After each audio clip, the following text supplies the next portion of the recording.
اعوذ باللہ من الشیطان اللعین الرجیم بسم اللہ الرحمن الرحیم الحمد للہ رب العالمین الصلاة والسلام علی اشرف الانبیاء والمرسلین وعلی آلہ الطیبین الطاہرین المعصومین الذین اذہب اللہ عنہم الرجس وطہرہم تطہیرا، اما بعد۔ ہماری آپ کے ساتھ گفتگو مرحوم مرجعیت عظمیٰ سید شہاب الدین مرعشی نجفی کے حالات زندگی، واقعات، حکایات، کرامات کے بارے میں جاری تھی، اور ہم اس مرحلے پر پہنچے آپ کے ساتھ کہ ہم مرحوم آیت اللہ کی زندگی کے مختلف پہلوؤں کو بیان کر رہے ہیں۔ ایک مرتبہ کا ذکر ہے کہ ایک تاجر مرجعیت عظمیٰ آغا سید شہاب الدین مرعشی نجفی کو اپنے گھر دعوت دیتا ہے۔ آیت اللہ قلبی طور پر اس کی دعوت کو تسلیم کرنے پر رضامند نہیں ہوتے، لیکن چونکہ وہ تاجر بہت اصرار کرتا ہے اور مرجعیت عظمیٰ کو ایک ایسی مشکل میں ڈال دیتا ہے کہ وہ مجبور ہو جاتے ہیں اس کی دعوت کو قبول کرنے پر۔ طے پاتا ہے کہ اگلے روز آغا مرعشی اس کی دعوت پر اس کے گھر جائیں گے۔ رات کو سوتے ہیں تو خواب میں دیکھتے ہیں کہ وہی تاجر ہے اور اس کے سامنے ایک بہت بڑی ڈش رکھی ہوئی ہے۔ متعدد افراد اس کے پاس آ رہے ہیں اور وہ ان افراد کے پیٹ میں چاقو مارتا ہے اور ان کے پیٹ سے جو آنتے ہیں ان کو نکال رہا ہے۔ نکالنے کے بعد اسے اپنے منہ سے چباتا ہے اور بعد میں اس ڈش کے اندر ڈال دیتا ہے۔ متعدد افراد کے ساتھ وہ ایسا سلوک کر رہا ہے۔ مرجعیت عظمیٰ آغا سید شہاب الدین مرعشی نجفی اس واقعے کو دیکھ کر ابہت میں اور نہایت ہی ایک افسردگی کے عالم میں بیدار ہو جاتے ہیں اور ان کی طبیعت خراب ہو جاتی ہے۔ نہایت تعجب کرتے ہیں کہ ایسا ماجرا میں نے کیوں دیکھا، کیا مسئلہ ہے۔ اگلے روز صبح متدین افراد کو بلاتے ہیں اور ان سے اسی تاجر کے بارے میں تحقیق کرتے ہیں کہ آج اس نے مجھے دعوت دی ہے اور میں نے رات کو ایسا خواب دیکھا ہے، مجھے معلوم تو ہو کہ یہ کون شخص ہے جو مجھے اپنے دسترخوان پر دعوت دے رہا ہے۔ تحقیق کرنے کے بعد معلوم ہوتا ہے کہ یہ شخص سود خور ہے اور یہ مرجعیت عظمیٰ سید شہاب الدین مرعشی نجفی کو اپنے دسترخوان پر دعوت دے کر معاشرتی اعتبار سے اپنی ریپوٹیشن درست کرنا چاہتا ہے، تاکہ معاشرے میں لوگ اس کی عزت کریں کہ یہ وہ شخص ہے جس کے گھر میں مرجعیت عظمیٰ شہاب الدین مرعشی نجفی تشریف لائے ہیں۔ لہٰذا وہ اپنے ظاہری مقام کو درست کرنے کی خاطر مرجعیت عظمیٰ کو اپنے دسترخوان پر بلانا چاہتا ہے اور انہیں یہی سود والا کھانا کھلا کر انہیں بھی آلودہ کرنا چاہتا ہے۔ لہٰذا مرجعیت عظمیٰ فوراً ٹیلی فون کرتے ہیں اور اسے معذرت کر لیتے ہیں، منع کر دیتے ہیں کہ میں آپ کے دسترخوان پر نہیں آ سکتا ہوں، میری طبیعت بہت خراب ہو گئی ہے۔ ظاہری بات ہے کل رات کو ایسا عجیب و غریب خواب دیکھ کر کون ایسے دسترخوان پر جائے گا۔ اور یہ مرحوم آیت اللہ شہاب الدین مرعشی نجفی کی ایک عجیب کرامت ہے، اور ایسی عجیب کرامات بے شمار مرجعیت عظمیٰ شہاب الدین مرعشی نجفی کے حالات زندگی میں درج ہیں۔ بعض بیان ہوئی ہیں، بعض بیان نہیں ہوئیں، سینے بے سینے نقل ہو رہی ہیں اور انہیں جمع ہونے کی ضرورت ہے۔ پھر ایک دفعہ ان کے فرزند نقل کرتے ہیں کہ اکثر ہمارے والد بزرگوار کی یہ روٹین ہوا کرتی تھی کہ وہ رات کو جب ہم سب سو رہے ہوتے تھے تو وہ بیدار ہوتے تھے اور خود گھر سے باہر نکل جاتے تھے، اور قم المقدسہ کے اطراف میں جہاں پر مستحق اور غریب لوگ زندگی بسر کیا کرتے تھے وہاں جاتے تھے، ایک ایک فرد کا دروازہ بجایا کرتے تھے، ان سے احوال پرسی کیا کرتے تھے، ان کی تیمارداری کیا کرتے تھے اگر کوئی مریض ہے، اور ان مستحقین کی مالی امداد کیا کرتے تھے۔ ہمیں اس بات کا علم نہیں ہوتا تھا کہ والد رات کو اٹھ کر کہاں جا رہے ہیں، لیکن یہ بعد میں معلوم ہوا کہ وہ قوم کے اطراف میں موجود جو غریب لوگوں کی آبادیاں ہیں وہاں جا کر ان کے احوال پرسی کیا کرتے ہیں اور ان کی امداد کیا کرتے ہیں۔ آپ خود تصور کریں، کیا آج کے دور میں کوئی ایسا عالم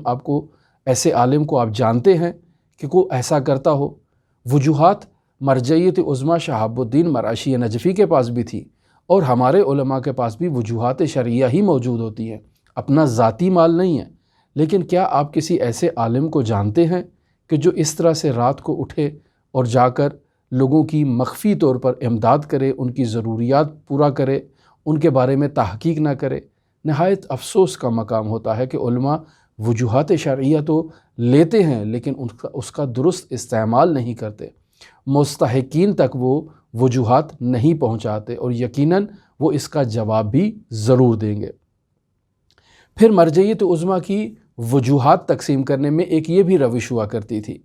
کہ ان کے فرزند لکھتے ہیں کہ وہ اپنے نمائندوں کو ایک فہرست دیا کرتے تھے جس میں صرف ایڈریس ہوا کرتے تھے، مثلاً قم شہر کا نام لکھا ہے اور اس شہر کے نیچے ایڈریس ہیں کہ فلاں محلہ، فلاں گلی، فلاں نمبر مکان پہ جا کر آپ نے یہ رقم پہنچا دینی ہے، نہیں لکھا کہ کس شخص کے نام پر یہ مدد جا رہی ہے۔ اور اس طرح متعدد شہروں کے ایڈریسوں کی ایک ایسی فہرست وہ اپنے نمائندوں کو دیا کرتے تھے کہ جا کر آپ نے یہ انہیں پہنچا دینی ہے، نہیں بیان کرنا کہ آپ کون ہیں، کہاں سے آئے ہیں، کس نے آپ کو بھیجا ہے۔ اور ان افراد کو بھی معلوم نہیں ہوتا تھا، وہ یہ تصور کرتے تھے شاید ہمیں کوئی تاجر، کوئی بہت ہی مالدار شخص ہے جو ہماری امداد کرتا ہے، لیکن آغا شہاب الدین ایسے لوگوں کی ضروریات پورا کیا کرتے تھے۔ اب سوال یہ پیدا ہوتا ہے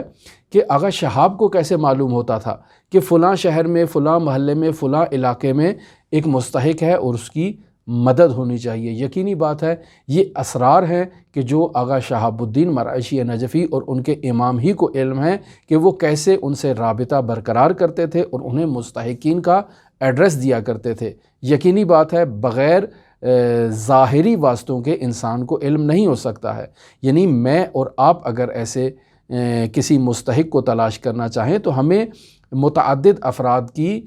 رابطوں کی ضرورت ہوتی ہے، ہمیں کوئی آ کر بتائے کہ فلاں شہر میں ایک فلاں آدمی مستحق ہے، اس کا یہ ایڈریس ہے۔ اگر ہمیں جب تک کوئی نہیں بتائے گا ہم اس مستحق تک نہیں جا سکتے ہیں۔ لیکن آغا شہاب الدین کو باقاعدہ یہ دقیق ایڈریس معلوم ہوتے تھے، دقیق شہر کے نام معلوم ہوتے تھے، لیکن وہ افراد کا نام ذکر نہیں کرتے تھے، لیکن ان تک وہ امداد پہنچا دیتے تھے۔ یہ خود اس بات کی دلیل ہے کہ حضرت امام زمان عجل اللہ تعالی فرجہ الشریف کی جانب سے آغا شہاب الدین مرعشی نجفی کو ایک ایسی خاص ذمہ داری سونپی گئی تھی۔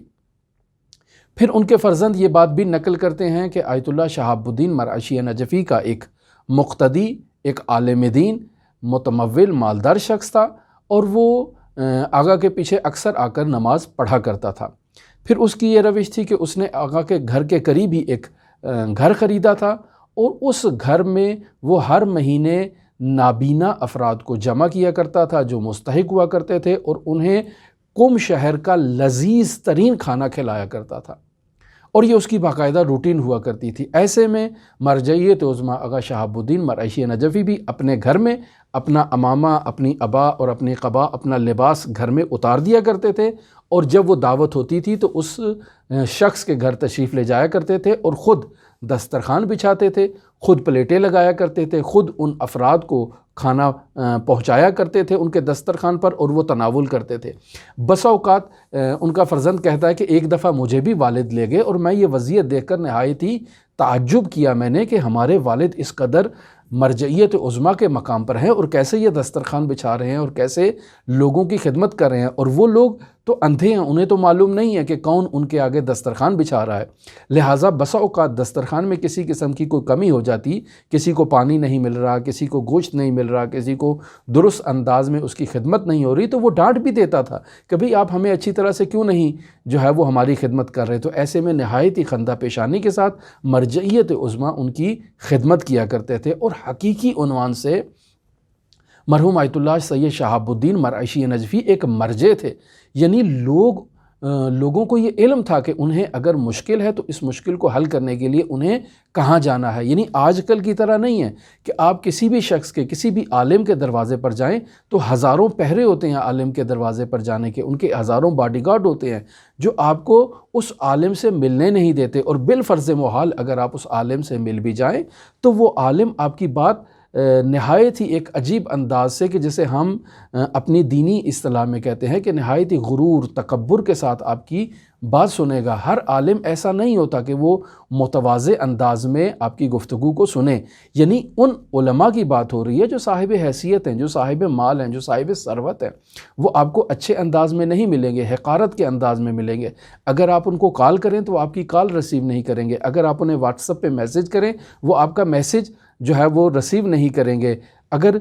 2 دفعہ آپ نے ان کو میسج کر دیا تو وہ آپ کا نمبر بھی بلاک کر دیں گے۔ یعنی ایک ایسی صورتحال میں ہم مواجہ ہیں۔ کیوں ہمارے علماء ایسے بزرگان کی سیرت پر عمل نہیں کرتے جنہوں نے حضرات اہل بیت علیہم السلام کی عملی سیرت کو خود آپ کے سامنے پیش کیا ہے، یعنی عملی نمونہ بنے ہیں۔ ہم جتنے بھی علماء کی زندگی آپ کی خدمت میں بیان کر چکے ہیں، انہوں نے حضرات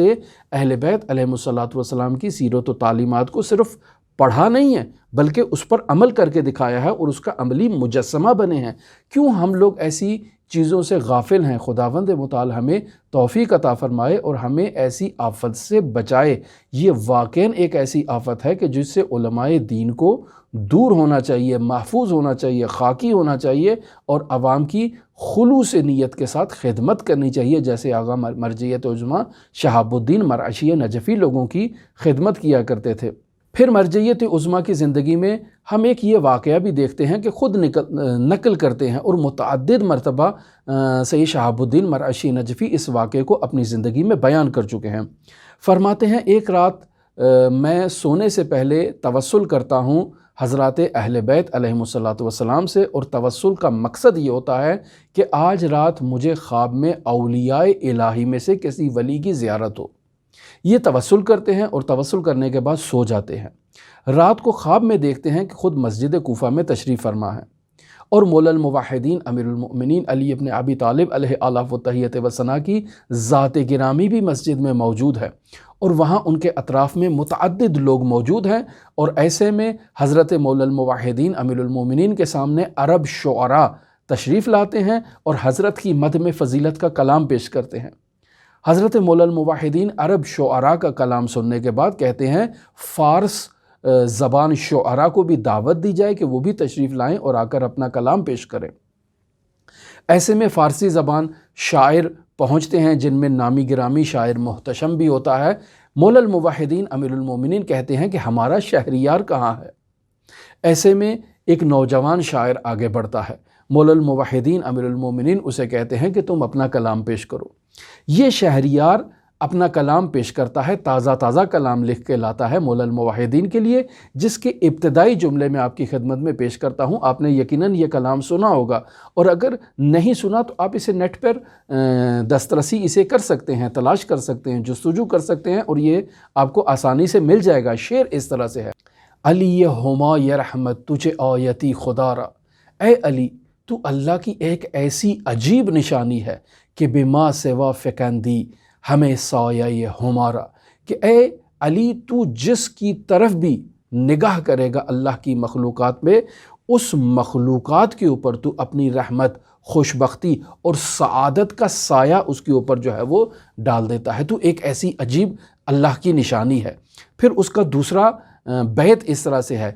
دل اگر خدا شناسی ہمیں در رخ علی بین، اے دل اگر تم خدا کو پہچاننا چاہتے ہو تو علی ابن ابی طالب کے چہرے کی طرف نگاہ ڈالو۔ وہی النظر الی وجہ علی ابن ابی طالب عبادہ، اے دل اگر تو خدا کو پہچاننا چاہتا ہے تو علی ابن ابی طالب کے چہرے کی طرف نگاہ کر۔ بے علی شناختم من، بے خدا قسم خدا را، اللہ کی قسم کھا کے کہہ رہا ہوں کہ میں نے علی کے ذریعے سے اپنے رب کو پہچانا ہے۔ یہ ایک طویل شعر ہے جسے شہریار نے مولا الموحدین امیر المومنین علی ابن ابی طالب علیہ آلاف و تحیت و ثنا کی مدحت میں پڑھا ہوتا ہے اور لکھا ہوتا ہے۔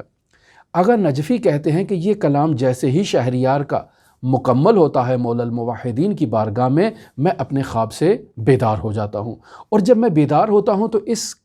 شعر کے کچھ اشعار مجھے یاد ہو جاتے ہیں، حفظ ہو جاتے ہیں: علی یہ ہما یہ رحمت تجھے آیتی خدا را، کہ بما سوا فکندی ہمیں سایہ ہمارا۔ یہ شعر مجھے یاد ہو جاتا ہے، لہٰذا صبح میں اٹھتا ہوں تو اپنے دفتر میں افراد کو کہتا ہوں کہ شہریار کے بارے میں تحقیق کی جائے کہ یہ کون شاعر ہے۔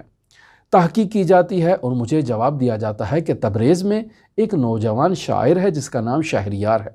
میں اپنے دفتر والوں کو کہتا ہوں کہ اسے میری طرف سے دعوت دی جائے کہ وہ قوم آئے، میں اس کی مہمان نوازی کرنا چاہتا ہوں۔ دعوت دی جاتی ہے۔ کچھ دنوں کے بعد یہ شہریار قم المقدسہ میں مرجعیت عظمیٰ سید شہاب الدین مرعشی نجفی کے خدمت میں پہنچ جاتا ہے۔ آغا نجفی اس سے کہتے ہیں کہ آپ نے اپنا کلام علی ہمایہ رحمت کس دن لکھا ہے؟ جیسے ہی یہ کلمات آغا شہاب الدین اپنی زبان سے جاری کرتے ہیں، یہ شہریار فوراً لرز جاتا ہے، کہتا ہے کہ آپ کو کیسے معلوم کہ میں نے کوئی ایسا کلام بھی کہا ہے؟ یہ کلام ابھی میں نے لکھا ہے، ابھی تو میں نے اس کی تصحیح بھی نہیں کی ہے، اور میں نے کسی کے سامنے تذکرہ نہیں کیا کہ میں نے کوئی ایسا کلام لکھا ہے، اور نہ ہی میں نے کسی شاعر کو دیا ہے کہ وہ اس کلام کو کسی محفل میں پڑھے۔ آپ کو کیسے پتہ چل گیا کہ میں نے ایک ایسا کلام لکھا ہے جس کا عنوان ہی اور ٹائٹل ہی یہی ہے کہ علی ہمایہ رحمت تجھے آیتی خدا را؟ آپ کو کیسے پتہ چلا؟ تو آیت اللہ مرعشی نجفی اپنا تمام خواب اس کے سامنے بیان کرتے ہیں کہ میں نے اس طرح سے نیت کی تھی اور اس طرح سے توسل کیا تھا کہ مجھے اللہ کے ولی کی زیارت ہو۔ رات کو خواب میں نے امیر المؤمنین علی ابن ابی طالب کو دیکھا کہ وہ شعراء کے کلام کو سن رہے ہیں، اور انہی میں جب وہ فارس زبان شعراء کو بلاتے ہیں تو کہتے ہیں کہ ہمارا شہریار کدھر ہے، وہ آگے بڑھے اور آ کر اپنا کلام پیش کرے۔ ایسے میں آپ آگے بڑھتے ہیں اور اسی شعر کو علی ہمایہ رحمت تجھے آیتی خدا را کی تلاوت کرتے ہیں، اور میں وہاں سے اس شعر کو یاد کر لیتا ہوں۔ شہریار نہایت منقلب ہو جاتا ہے، رونے لگ جاتا ہے، اور مرجعیت عظمیٰ کو کہتا ہے کہ جس رات آپ نے خواب دیکھا ہے میں اسی رات اس شعر کو لکھ کر بیٹھا ہوں۔ آیت اللہ نجفی اس سے پوچھتے ہیں کہ رات کے کس پہر میں تم نے اس شعر کو لکھا ہے؟ وہ دقیق ٹائم بتاتا ہے کہ فلاں پہر میں رات کے میں نے اس شعر کو کمپلیٹ کیا ہے۔ آیت اللہ مرعشی نجفی بھی اسے بتاتے ہیں کہ جس وقت تم نے اس شعر کا آخری مصرع کمپلیٹ کیا اسی وقت خواب میں نے تمہیں دیکھا کہ تم مولا الموحدین امیر المومنین علی ابن ابی طالب کے حضور اس کلام کو پڑھ رہے ہو۔ شہریار نہایت منقلب ہوتا ہے، اور یہ قصیدہ شہریار کا بہت معروف ہو جاتا ہے پوری دنیا میں کہ علی ہمایہ رحمت تجھے آیتی خدا را کہ بما سوا فکندی ہمیں سایہ ہمارا، دل اگر خدا شناسی ہمیں در رخ علی بین، بے علی شناختم من بے خدا قسم خدا را۔ اور یہ تمام شعر ہے جو شہریار کا ہے۔ پھر آغا شہاب الدین مرعشی نجفی اس تمام ماجرا کو نقل کرنے کے بعد اس جملے کی تصریح کرتے ہیں کہ یہ غزل شہریار کو حقیقت میں الہام ہوئی ہے، جیسے آج کل کے ہمارے شعراء کہتے ہیں کہ ہمیں عطا ہوئی ہے۔ یہ واقعاً شہریار کو غزل مولا الموحدین امیر المومنین کی جانب سے الہام ہوئی ہے کہ جس میں اس قدر عالی مضامین کو شہریار نے مولا الموحدین کی مدح میں لکھا ہے۔ ہمیں چاہیے کہ ہم بھی شہریار کے اس کلام کو اچھی طرح سے پڑھیں اور اس کے بارے میں دقت کریں۔ متاسفانہ نہایت افسوس کی بات ہے کہ لوگ عقیدتی گناہوں میں مبتلا ہیں، اور ذرا بھی مولا الموحدین امیر المومنین علی ابن ابی طالب کی شان میں کوئی شعر کہہ دے یا ائمہ معصومین علیہم الصلاۃ والسلام کے فضائل میں سے کسی فضیلت کو بیان کر دیا جائے، کوئی روایت نقل کر دی جائے، تو فوراً لوگ متاسفانہ تردید کرنا شروع کر دیتے ہیں، شک و تردید کی نگاہ سے دیکھنا شروع کر دیتے ہیں۔ یہ وہی معصیت ہے جس کی طرف آیت اللہ بہجت اشارہ کرتے تھے کہ اعتقادات میں معصیت نہ کرو۔ اگر آپ سیر و سلوک کرنا چاہتے ہیں، اگر آپ مدارج عالیہ طے کرنا چاہتے ہیں، اگر آپ بلند عرفانی مقامات تک پہنچنا چاہتے ہیں، تو ہرگز حضرات اہل بیت علیہم الصلاۃ والسلام کی شان میں گستاخی نہ کریں، اور بالخصوص تقصیر نہ کریں حضرات اہل بیت علیہم الصلاۃ والسلام کی شان میں۔ اور متاسفانہ ہم ان بابرکت راتوں میں بھی حضرات اہل بیت علیہم الصلاۃ والسلام کی شان میں گستاخی کرتے ہیں، اور ذرہ بھر بھی ہمیں اس چیز کا احساس نہیں ہوتا۔ خداوند متعال سے ہماری یہ التجا ہے کہ ان بابرکت راتوں میں ہمیں توفیق عطا فرمائے کہ ہم اہل بیت علیہم الصلاۃ والسلام کی حقیقی معرفت حاصل کر سکیں، اور حضرات اہل بیت علیہم الصلاۃ والسلام کے طفیل خداوند متعال کی حقیقی معرفت تک پہنچ سکیں۔ یہی ہماری دعا ہے اور یہی ہمارا ذخیرہ آخرت ہے۔ ہماری گفتگو مرجعیت عظمیٰ سید شہاب الدین مراجعی نجفی کے بارے میں آپ کے ساتھ جاری رہے گی۔ اگر آپ دلچسپی رکھتے ہو تو ہمارے ساتھ رہ سکتے ہیں۔ اللہم صلی علی محمد و آل محمد وعجل فرج قائم آل محمد۔